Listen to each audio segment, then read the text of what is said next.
শ্যামাসুন্দরী মাকে পুজো দিয়ে বেরিয়ে আমরা এবার চা খাওয়ার জন্য কোথায় যাব ভেবে কাছাকাছি দমদমের 2 নম্বর গেটের কাছে খুলে গেছে চার মূর্তি নামে নতুন আউটলেট, সেখানে চলে এলাম।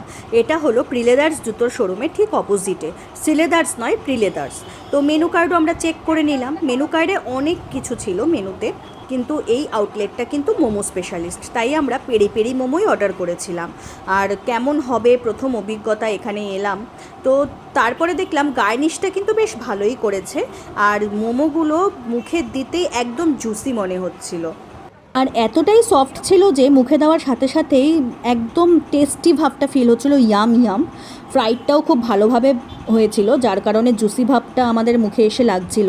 বাড়ির জন্য আমরা পার্সেল করে নিয়ে যাই। আর এছাড়া এখানকার স্টাফদের ব্যবহার এতটাই নমনীয় ছিল আর কুইক সার্ভিস ছিল, যার কারণে আমাদের কোনো অসুবিধাই হয়নি। দমদমের কাছাকাছি যারা থাকো আর যারা street food lover, must visit করো, তোমাদেরও আশা করি খুবই ভালো লাগবে। আমাদের প্রথম এক্সপিরিয়েন্সই ভীষণই ভালো ছিল। তো এভাবে আমরা সন্ধ্যা থেকে রাত কাটিয়ে ফেললাম। তোমাদেরও যদি আমাদের এই ভিডিওটা ভালো লেগে থাকে অবশ্যই লাইক কমেন্ট সাবস্ক্রাইব করতে ভুলো না। দেখা হচ্ছে তাহলে খুব শিগগিরই অন্য কোনো একটা ভিডিওতে।